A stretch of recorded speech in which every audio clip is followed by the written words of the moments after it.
झारखंड से जुड़े हुए वे सभी अभ्यर्थी जो आगामी उत्पाद सिपाही और जेपीएससी प्रीलिम्स का तैयारी कर रहे हैं, उन सभी बच्चों के लिए अब जो समय बचा है, मात्र कुछ ही दिन शेष है।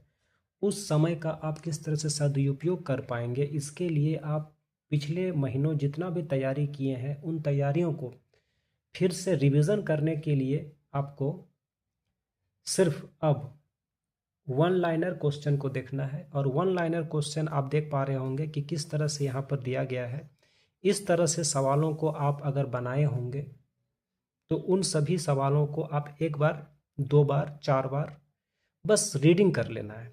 इससे क्या होगा कि आप पिछले समय जितने भी टॉपिक्स पढ़े होंगे, जितने भी डिटेल्स आप पढ़े होंगे, वो सभी चीज़ों का आपका रिवीजन हो जाएगा। आप देख पा रहे होंगे इस तरह से जो है टॉपिक वाइज एमसीक्यू या फिर वन लाइनर क्वेश्चन आपको अभी रिवीजन करना है, क्योंकि अब आपके लिए रिवीजन करना ही मात्र एक उपाय बचा है और आपके पास ज़्यादा समय भी नहीं है, ताकि आप ज़्यादा से ज़्यादा समय जो है डिटेल्स में जाके देने का समय अब नहीं बचा है। अगर आप डिटेल्स में पढ़े हैं तो आपको ये सभी सवाल समझ में आएगा। तो अगर आप इस तरह से तैयारी कर रहे हैं तो सिर्फ अब आपके लिए जो अंतिम प्रहार है वो अब यही है कि आप जितना ज़्यादा से ज़्यादा हो सके रिवीजन करें। और रिवीजन करने के लिए इस तरह से आप सवाल अगर बनाए होंगे, अगर सवाल नहीं बनाए हैं तो इस तरह से पीडीएफ फॉर्म में मेरे चैनल पर पीडीएफ फॉर्म में इस तरह से सवाल दिए जा रहे हैं।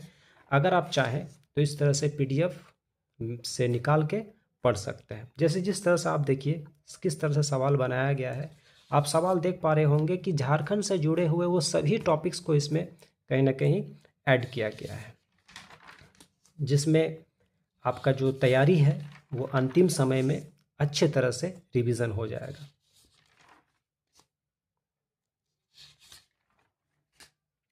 देख पा रहे होंगे झारखंड की जनजातियों से जुड़े जितने भी सवाल बनते हैं वो सब यहाँ पर लिखा हुआ है। झारखंड में कुल कितने जनजाति हैं? कुल अगर देखें तो 32 है, जिसमें से जो अधिसूचित जनजाति है वो 24 है, आदिम जनजाति जो है वो 8 है। सर्वप्रथम आदिवासी शब्द का प्रयोग किसके द्वारा किया गया? तो ठक्कर बप्पा। नए जोड़े गए आदिवासी कौन है? तो नए जोड़े गए आदिवासी जो है 31 नंबर में कोरवा है और 32 नंबर में कोल है, जिसको 2003 में उस समय तत्कालीन राष्ट्रपति अब्दुल कलाम राष्ट्रपति थे, उनके द्वारा इन कोरवा और कोल को 31 और 32 अधिसूचित जनजाति के श्रेणी में रखा गया है। इस तरह से और भी बहुत सारे जो इम्पोर्टेंट